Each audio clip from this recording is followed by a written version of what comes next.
রণজয় কি ধারাবাহিকে ফিরছেন? সঙ্গে কোন নায়িকা থাকতে পারেন, যা জানা গেল অবশেষে। বন্ধুরা, বিস্তারিত জানতে ভিডিওটি না টেনে শেষ পর্যন্ত দেখতে থাকুন। আর একটি বিশেষ অনুরোধ, দয়া করে আমাদের চ্যানেলটিকে সাবস্ক্রাইব করে পাশের বেল আইকনটিতে ক্লিক দিয়ে রাখুন, যাতে সব ধরনের আপডেট খবর সবার আগে আপনি পেয়ে যান। রণজয় বিষ্ণু এই মুহূর্তে ব্যক্তিগত জীবন চর্চায়।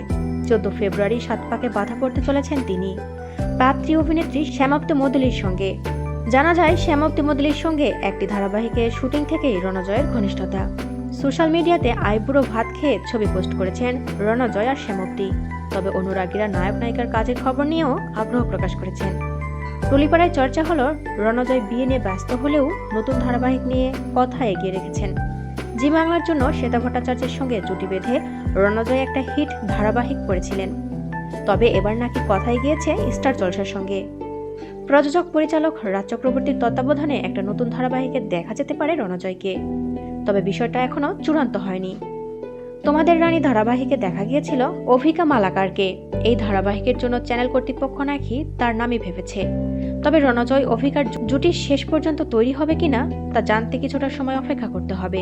অভিকা রাজ চক্রবর্তীর পরিচালনায় হোক কলরব ছবিতে কাজ করেছেন, সে কারণে এই মুহূর্তে তিনি চর্চায় রয়েছেন। অন্যদিকে শ্যামাপ্তিকে সম্প্রতি রঙ্কিনী ভবন ওয়েব সিরিজে দেখা গিয়েছে। নন্দিতা রায় আর শিবপ্রসাদ মুখোপাধ্যায়ের একটি ছবিতে কাজ করছেন শ্যামাপ্তি।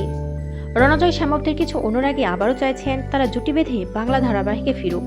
তবে তেমনটা এখনো নাও হতে পারে। বাংলায় 6টা নতুন ধারাবাহিকের পরিকল্পনা চলছে। বেশ কিছু নজরকাড়া জুটি ছোট পর্দায় আসবে খুব তাড়াতাড়ি, তা নিশ্চিত করে বলাই যায়। প্রিয় বন্ধুরা, রণজয় শ্যামাপ্তিকে আপনাদের কেমন লাগে অবশ্যই কমেন্টস করে আমাদের জানিয়ে দিন। আর পরবর্তী আপডেট নিউজ সবার আগে পেতে হলে আমাদের চ্যানেলটি সাবস্ক্রাইব করে পাশের বেল আইকনটি অন রাখুন। এতক্ষণ সাথে থাকার জন্য ধন্যবাদ।